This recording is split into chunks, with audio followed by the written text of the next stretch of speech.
good afternoon, everyone. Welcome to our EERIE Science Hour. For those of you who don't know me, my name is Thomas Jung from the Alfred Wigner Institute. I'm one of the coordinators of the EU project EERIE, and today is the topic will be use of IFS-FESOM and ICON data at the kilometer scale, and as you all know and are well aware of, this is in preparation of our hackathon that will take place in November following the General Assembly. And we did have a sort of a planning meeting for the hackathon earlier this week with a small group of people, and we just again realized that we don't have too much time to play with, and sort of reinforcing the point that if you want to get the best out of the hackathon, it's very important that everyone is sort of preparing, okay, to be ready to really get to work once you are in Bremerhaven. And I guess this was also sort of one of the lessons learned from, for example, two previous NextGEMS hackathons. So therefore, the previous two EERIE Science Hours were already dedicated to the data part. We are continuing today with Nikolay on two simulations that can also serve as a starting point for some of the analysis, and then and come back to this at the end of September. We have the fourth and last EERIE Science Hour dedicated to this. And with this, I'm going to hand over to Nikolay. But before I do this, I should say that we are going to record this, okay? And the reason for this is being that not all people can make it today. In fact, not all people have started working yet. And the idea is then to provide them the opportunity to listen what Nikolay and others in our previous EERIE Science Hours, what they had to say, just in order to catch up as well on things. So with this, I'm handing over to you, Nikolay. Thank you very much, Thomas. Yes, so I actually took the liberty and changed the focus of the presentation a little bit. So right now the idea is that I will, at the first half, I will talk about the repository for the hackathon that I set up, and that's basically, we can say that people can start to play around with the data straight away from today. And we are in a very fortunate situation because we have access to NextGEMS data. That's why we don't start from scratch. We have already some test data to play with. And the second part will be dedicated to more kind of hands-on experience of working with unstructured data, specifically targeting people who never work with triangular meshes and I will tell how to handle it. And again, judging from the list of people who are attending right now, I see that most of you actually know how to work with unstructured data very well. So it's totally fine if you leave for the second part, because this presentation will be recorded, and I think it will be important for people who will come to the project later to look for it. So no, I will not be offended if you leave. It's totally fine. But in the first part, I think it will be interesting for everybody. Now I'll share the screen, and we'll also share the link to the here's the chat link to the repository. And this is basically our way to how to proposed way, at least, how we can interact before hackathon and after the hackathon, so to make the hackathon as efficient as possible. So effectively, you can say that even that the hackathon basically starts today, because you can start to take this data and start to play around with it. So the idea here is we have this this repository, and we will have some good amount of information in the README file. I will make it a little bit smaller. We start with the data. Currently, we don't have any EERIE simulations except for maybe Met Office that are already running them, but I think they are not really that easily available for the people. So we have several models. IFS-FESOM and ICON currently have some examples already in the repository. And for IFS-FESOM as a test data, we will use NextGem cycle 3 simulations. And there is a link to the description of this data in the, on the EasyGEMs. For ICON, we will use NextGem's cycle 2 simulations. And the reason for that is that cycle 3 simulations in NextGEMs use hill peaks, and EERIE simulations for the first phase will not use hill peaks. So if you want to start to work with ICON data that will be provided by EERIE, it's better to start to work with original ICON data. But in the future, most probably the ICON will move to hill peaks, so it's a little bit complicated. Believe me that for the time being, it's the best way is to start with cycle 2 simulations. And then there will be for other models, hopefully we will get some information as well. So the next part, we will put together things about what you need to get started. Of course, you need to have the DKRZ account in order to work with IFS and FESOM and ICON, IFS, FESOM and ICON. And there is a very nice presentation from Fabi, who talk about DKRZ and like how to get an account, and also introduces the EasyGEMs there. And for NAMO, IFS NAMO, and IFS not coupled IFS, you also have to have access to Jasmine. So here in the situation where, at least for if you want to work with original data on original grid, you have to work with them on different machines. Hopefully for the interpolated data, for quarter degree interpolated data, we will be able to move everything to Jasmine. So, and there is Science Hour presentation from ICON, link here. Then it's very important for people who just kind of starting and don't know where to go to give them some structure. And here I try to put together the links to some things that you want to kind of know straight away.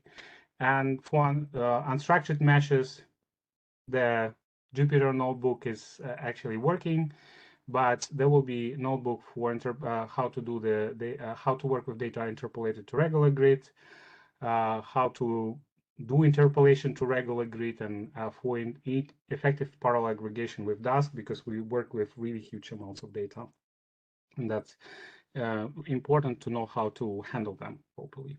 And then for individual models, and you will see the folder structure here. For individual models, you will have for each of them, you will have a start here, a Jupyter notebook that gives you some very basic ideas, and then you can follow the thing. But this is something that I will show you just a bit later. So next to sections are very important, and this is something that we will try very hard to actually provide before the hackathon, and give you a chance also to explore them. So examples, it's basically a set of tools that you can use to do your analysis. And standard variables is the variables that we will try each of the model groups to provide, like for sure. And we still have to agree on the variables themselves and on the temporal frequency of these variables. But having this information, knowing that you can do plotting of global and regional maps, you can find you know how to find the point on the map that is closest to some coordinates, and yeah, I don't know. You know how to do area integral and volume integral for each of the model components. Then you can combine it with the knowledge of what kind of variables will be available. You can start to think about the scientific questions that you want to solve during the hackathon. And during the hackathon, you would not need to, try to reinvent the wheel in terms of how to do the area integral. You will be provided with examples of this. So ideally, you would just need to combine, these things with these things in some very innovative ways and come up with some scientific result. Okay, then there is links to external resources, and I really advise you to, if you want to go deep into the analysis of the data, to follow them, especially, well, I mean, all three of them are pretty good. So EasyGEMs have a lot of examples, mostly focused on the ICON data, and these two repositories have a lot of examples, mostly focusing on IFS and IFS-based simulations. And I would just open the cycle 3, and you can see that it's similar structure because we're learning basically from NextGEM's hackathons.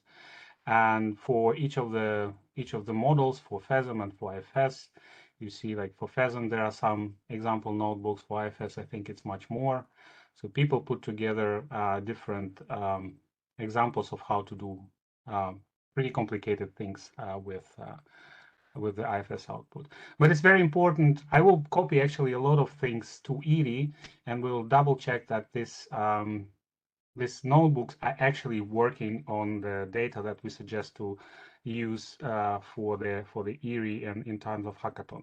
Because for me, it's also very annoying if you have to spend half a day just say, okay, the notebook is great, but I mean, the data paths are totally not working, and I cannot really, I have to spend half a day in order to find the right path. So it's not, it shouldn't be like that, hopefully. So the next thing is the way how to contribute to to the repository. I really hope that it's not going to be only the hackathon preparation team working on this repo, but also every one of you who thinks that, first of all, you have very nice way to compute something. You can absolutely do a pull request and add it to this repository. And also, if you find something that is not well explained and you find a way to explain it better, please just make a contribution and do it. Let us improve this thing before the hackathon. So for small contribution, you can just do a fork and create pull request from your fork. For large contributions, just let me know and I will let you in to this repository, and you will be able to do the branches just inside of the repo. So that will save you the forking step.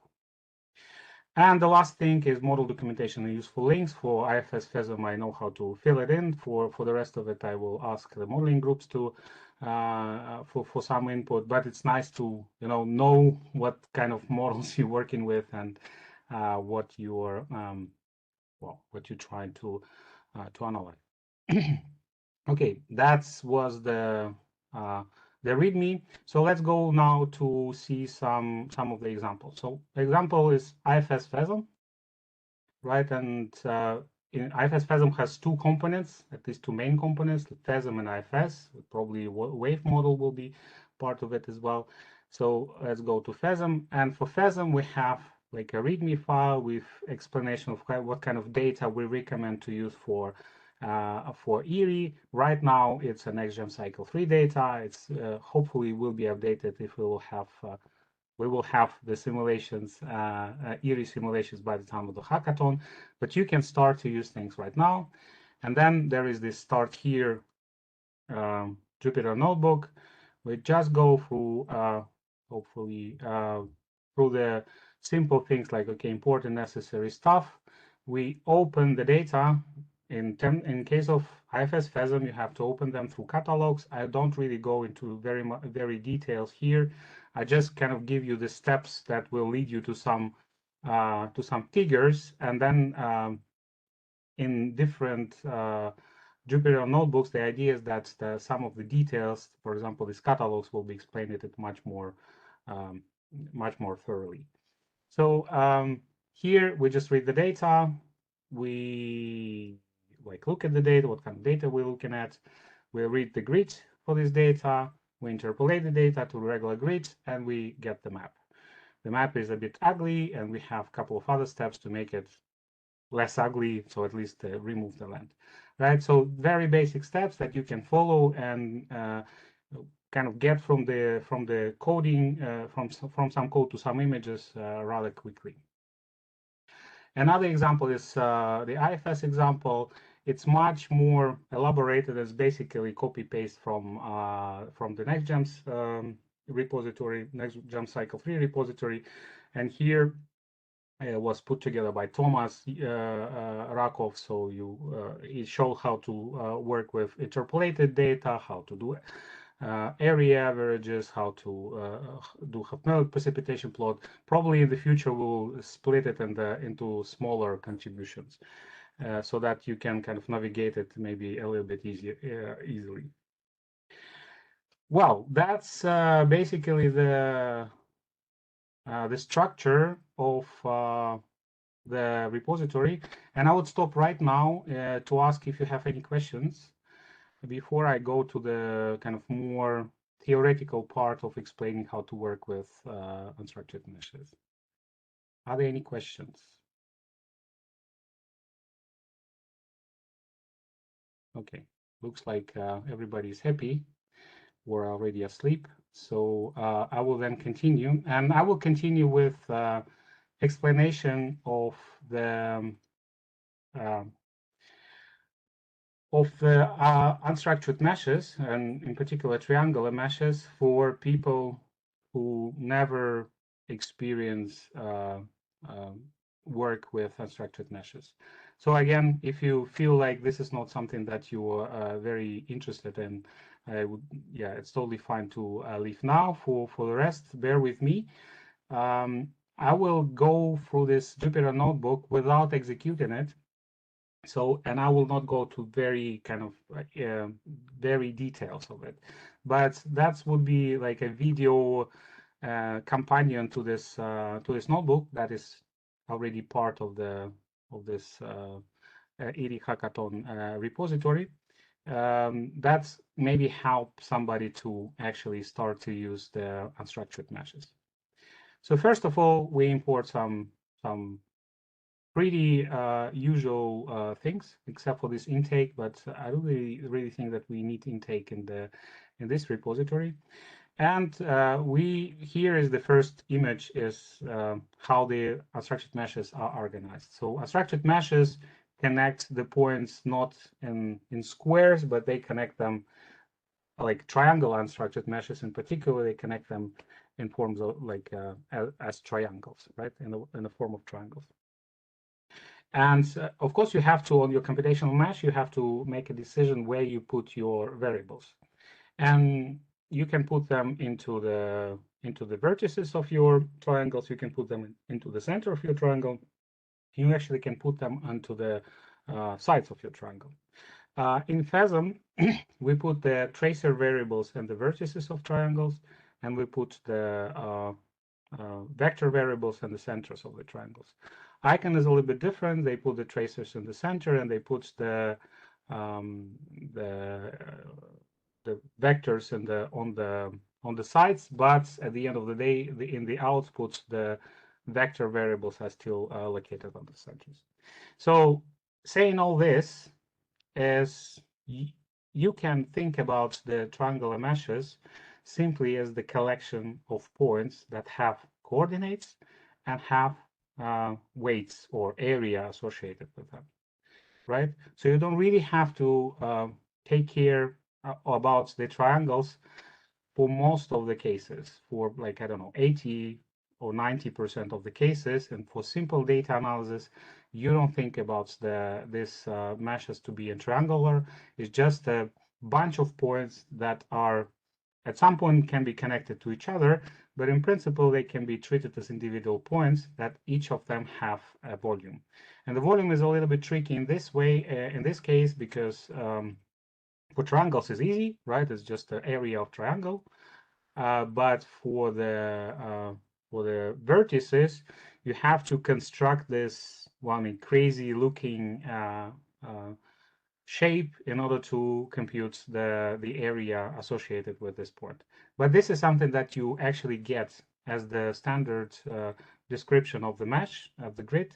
So that's not usually not a problem. Yeah, so it's similar to ARIA cell all in CMIP kind of notification, right? So you can basically do a lot of things just thinking about this thing as a bunch of points. And this is what how we are going to treat them for the rest of this notebook. Yeah. So what we are doing next, I also don't decide not to use any catalogs. I will just not to increase the things that you have to think about. So we just work with simple netcdf files. For FESOM, we open the sea surface temperature from cycle 3. For ICON, we open, the file that contains a lot of data from the cycle 2 simulation. Okay? And if you look inside of this, well, if you're not familiar with fixed arrays, it's really a backbone of a lot of different data analysis. So we have, it's better to kind of make yourself familiar with it. But in essence, it's just a representation. It gives you representation of the data similar to netcdf kind of data model. If you work with IRIS, for example, it's also pretty similar in terms of kind of how you look at the data. So the FESOM data here, you can see that we have an SST. And the SST has 2 dimensions. One dimension is time, and the second dimension is not 2. What is not 2? Not 2 is just vertices, so these guys, and for historical reasons we call them nodes. And 2 is a 2-dimensional node. So this variable has 900,000 points. That's also kind of change with values that also change in time.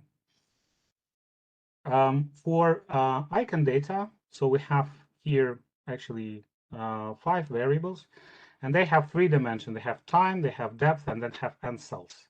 That's basically the same as this node 2. It's just we have much higher resolution ICON data, and like in this example, so it's 14 million resolution data set, right? So just time and 1-dimensional vector for each time step. So in order to be able to work with them, another piece of information that we need is the coordinates of each of the points. And you can do this, can retrieve it from the separate file. So we don't really store this information in each of the files, because otherwise it would be very expensive, right? For regular mesh, especially for regular meshes, it's not that complicated. You just save 1 vector of latitudes and 1 vector of longitudes, and you can easily construct a 2-dimensional vector of latitudes, longitudes from this. For us, we must store the coordinates of every point. That's why, it becomes pretty expensive if you do it for each of the files. And for grid files, you have in this grid file, you have a lot of different grid characteristics, similar for ICON. What we're interested in is how to get the values for longitudes and latitudes. So this is just a thing that you have to repeat, and you will get the values for latitudes and longitudes. And then here we just convert from 0 to 360 to -180 format. And then we also read 1 time slice. Yeah, so it's basically 1 vector. Same is happening here, and there is some tribal knowledge that you have to. Well, basically it's not a tribal knowledge. It's just the longitudes and latitude coordinates for ICON are given in radians, so you have to actually convert them. But you have to kind of know this, right? And that's the way to convert it back to 2 degrees. And we also take the first time step, and we take the surface, the first level. So, and then what you can do very easily, okay, you have a lot of points, you have a lot of coordinates, you just put the points at these coordinates with scatter plots, and you have your map. And surprisingly, it looks actually not bad. So the points there are so many points that they actually kind of stick together more or less, visually at least, and you see that you have some field, right? And that's the fastest, well, it's not really the fastest, but the easiest way to look at your data. Unfortunately, if you have 14 million data as here, I don't really put the timing here, but this image was generated for really few minutes. So it becomes pretty tedious. But you see, I mean, you can see clearly that there are the main currents are here, so there are probably some aging there. So for very first look, it's actually okay to use this data like this. Another trick that you can do is to not to use every single point, but you can use every third point in this case, right? And this is the Python syntax is to actually use not every point, but every third point. And you can get the result much faster. The same is for icon. You see that we actually use every 14th point in icon, but with 14 million grid points, it doesn't really make too much difference in terms of the image, right? So again, for first look, it's probably more or less fine.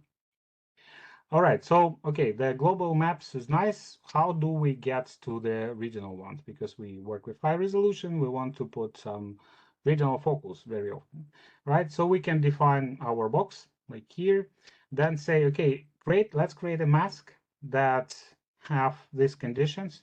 So your longitudes and latitudes have to be kind of within these boundaries. This is also a Python syntax to create this. And then you can say, okay, let's do the scatter plots only for the points that satisfy this condition. And this is what it will get you. It's automatically will show it on the within the boundaries that you define. That's, well, relatively ugly image, but it's very quick. It's the one that it was done pretty quickly. So again, for quick looks, if you kind of try to understand if your model produced something reasonable, or if you're looking at the right variable, I mean, that's could be a valid approach. Same thing is for icon here. Well, okay, that was relatively straightforward, but also doesn't really look like a map. Especially you don't really use any projection, so it's like applied CARI projection, just usual latitude, longitude coordinates. You can apply this approach to the like to plot some better looking maps. And for this, you have to use the CartoPi module from Python. It's not necessarily installed everywhere, but of course it's installed on big HPC machines and certainly on UKRI and pretty sure on Jasmine as well. So that's the way. I mean, I'm not going to go through it. That's the way to add the projection to the data that you were kind of processing before, right? So the same kind of crazy, well, it's normally looking, but it's crazily plotted with scatter plot triangular grid. And you can zoom in to this also. The same thing is created for icon. So in this case, I use steps 14, and steps 14 on this zoom level is already kind of giving your weird artifacts, so you might just want to play with this thing. Okay, so are there any questions regarding this one? So it looks like I'm so great that everybody understands everything very well. So then I will continue. Next step, we will try to see how to interpolate to regular grid. That's needed, well, I mean, for sometimes for data processing, sometimes you want to compare with observations. And there are many ways to do this, because I mean, still to this day, a lot of kind of final steps, at least in the processing, are done on the regular grid, and that's why it's important to properly do this, and also to know how to do it quickly. And here I'm also presenting like quick and dirty solutions most of the time. So let's go into it. So that, like, the idea here is not to scare you off the triangular meshes, but actually show you that it's not that difficult, that you can work with them very easily. That's why it's quick and dirty things. Okay, we create the latitude, longitude grids. Well, the target grid. Basically, here we create the target grid to which we want to interpolate. So create longitudes, latitudes, 80 of them, and then we create a two-dimensional arrays with longitudes and latitudes. we converge our original grid coordinates into this, well, a little bit different looking NumPy array. Again, that's some kind of a thing that you just have to know, and most of the time just copy paste from notebook to notebook. That's the way how the SciPy interpolation routines wants your points to be presented. That's why we have to do it. And then we can do the very simple nearest neighbor interpolation, right? So you try to find the grid points that is on your source grid that is closest to your target grid, and just put the value from one to another. For FESOM data, it's really relatively quick. So you create this interpolator with, and you provide as an arguments points and a data sample that we created like some time ago, and you see that it's super fast.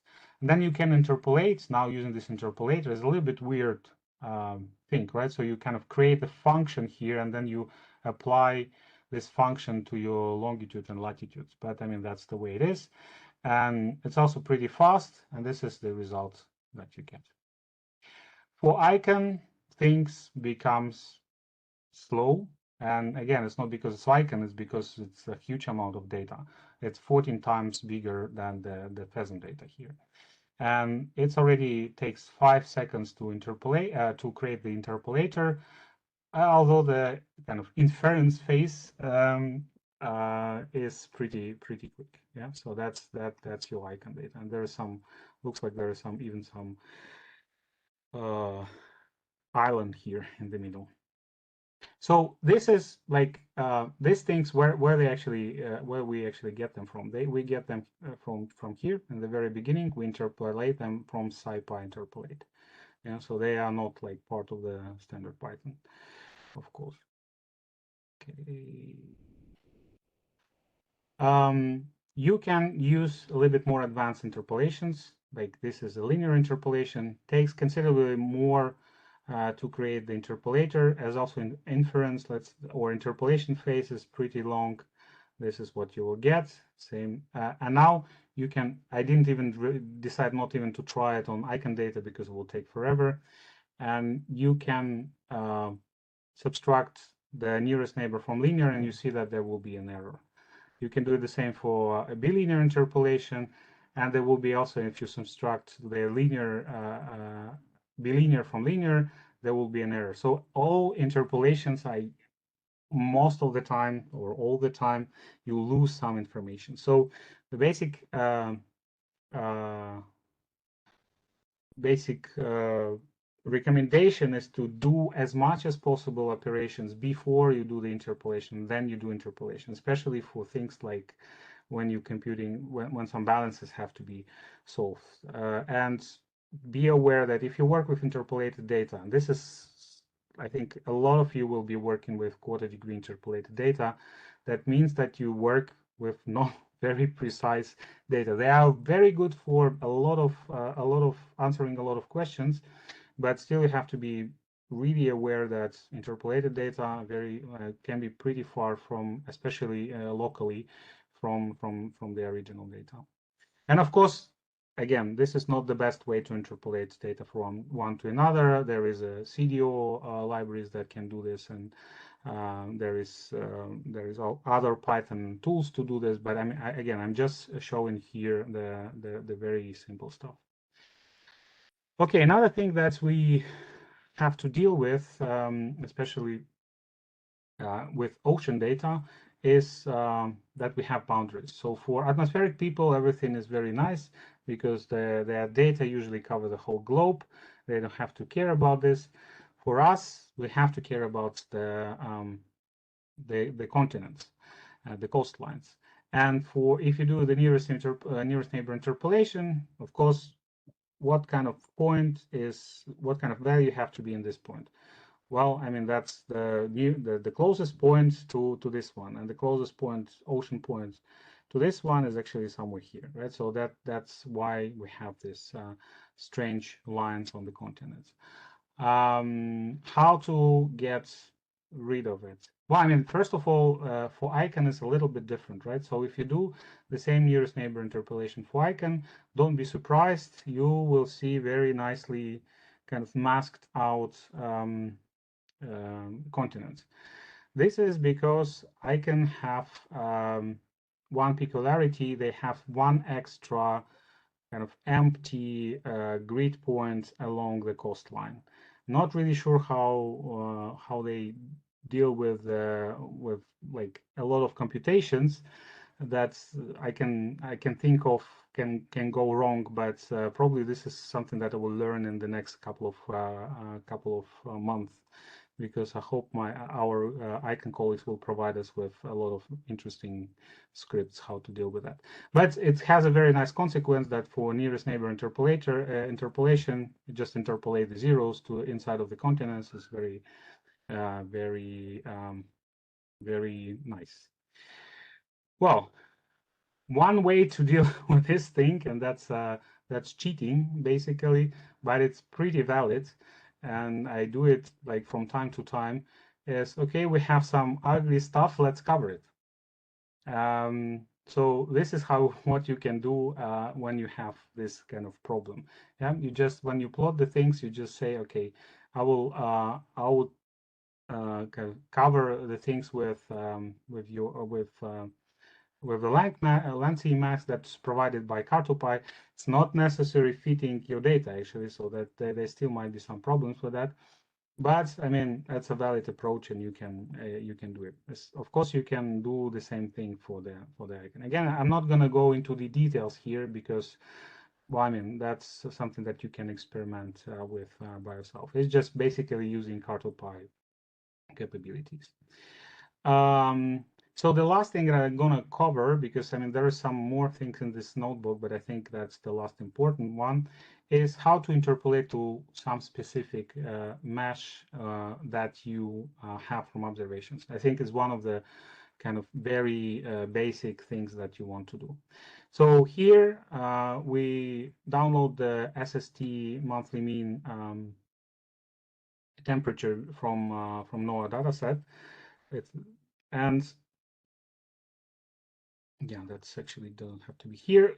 Open it, and this is how the data look like.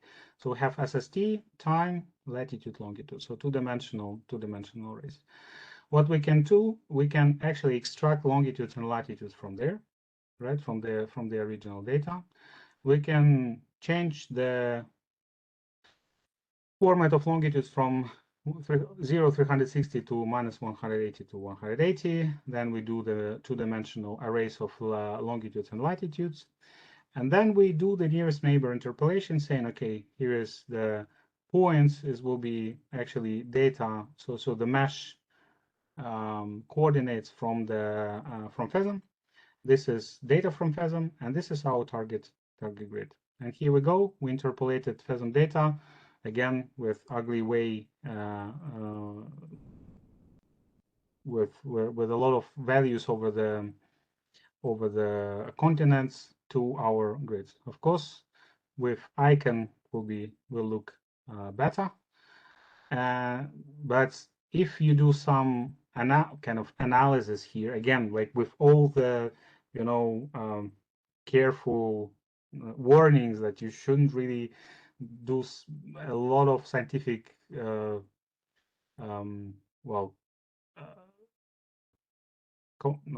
scientific consequence. There is no scientific consequences from this analysis, let's say. You can actually subtract one from another. So here we're subtracting no, this is the observation. Yeah, so we just have the observation. So we have FESOM, we have ICON, we have observations, and we subtract one from another. So we subtract observations from FESOM grid, and here we go. We have the difference. I mean, scientifically, it's not valid, and especially it's not valid because for different time period. So it does make sense, but on the other hand, your result at the end of the day, if you're looking at the large scale patterns, will not really change if you do everything properly, if you do like very, very careful interpolation. So you will still have this blue blob in the North Atlantic, and if you have problems like in the Kuroshio, you will also see them. So again, something that would work very well for, I mean, first introduction to unstructured grids, and then you can move forward with more advanced techniques. Yeah, that's the same for ICON, and we can make them look better. And here I explicitly say the observational data are for different averaging periods, and in case of ICON, different years. So don't make any conclusions out of those plots, right? So it's not real comparison. But I mean, this is something that's the way how you can treat your data and look at the differences with observations, right? And especially this one, right? So it's obviously you subtract something that is kind of yearly average from some time snapshot. Okay, so I'm not going to go to advanced interpolation. You can actually look through it by yourself. I hope that I cover some of the bases, and the triangular meshes are not scary anymore for you, and you will have some desire to look at them. And with this, I'm done. So that's the end of my presentation. Okay. So I think I will stop sharing now for some time. So I'm happy to answer some questions if there are any, and I see there is something in the chat. So, okay. Matthias says that for the SciPy interpolators, to my understanding, a new interpolator needs to be created for each date. Yes, exactly. For example, if I want to interpolate a year of daily data, I need to create one for each day, which slows it down dramatically. Do I understand this right? Can you mention a more efficient way? Yes. So this is very inefficient, and there is a lot of there are several examples in this notebook that show you how to do it more efficiently, and also in the examples of the that are already there.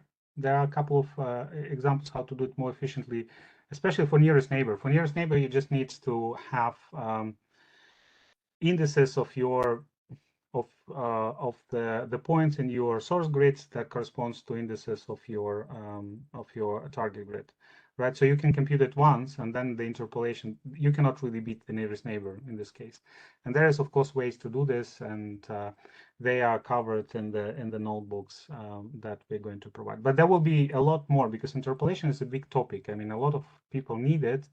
Unfortunately, not everybody wants to or need to work on the original data. So believe me, that's going to be covered very well. And also, we will provide interpolated data, because we know that one of the experiences from NextGen's hackathons was that some of the people were just spending the whole week interpolating data, and that's why NextGen's team now prepares a lot of pre-interpolated data, especially, and also aggregated data, so you not necessarily have to work with, I don't know, hourly time steps, but you need like monthly data, and this is something that also NextGen's people provide, and we will try in EERIE to provide it as well, learning from their experience. Chris asked, do unstructured grids have the equivalent of a mask of missing values that provide information of where not to interpolate? Yes, and especially if you go kind of deeper, right? If you want to use something on the 1000 meters, your two-dimensional mesh is still the same, because it's equivalent, like, I mean, the same as the one that is on the surface, but you don't really have data on the shelves, for example, and there are just missing values there. There is a ways to tell some of the routine software, like CDO, for example, understand that. And there is a way also, again, covered in this notebook, of how to do it with SciPy interpolators. But again, that's a little bit more advanced topic, so I decided not to cover it here. Yeah. And any other? Are you still scared of unstructured meshes, or everybody's happy now? thinks that unstructured mesh is better than structured meshes. Okay, so amazing response.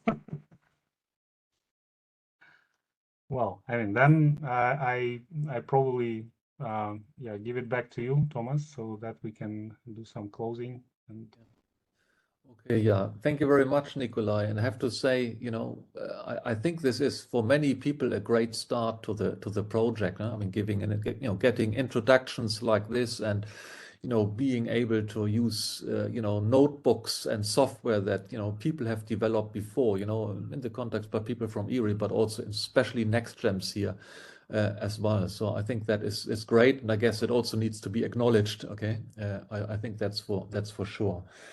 So I think with this, before closing, I just would like to remind everyone that our sort of last preparatory science hour for the hackathon we will be having on the 28th of September at 4 o'clock in the afternoon.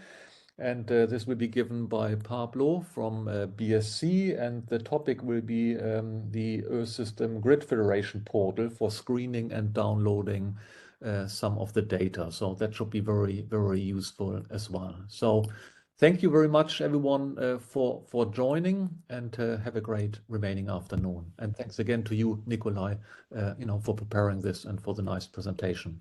So bye, everyone. bye-bye. Thank you. Thanks, Bye-bye. Nikolay. Bye. Thanks. Bye.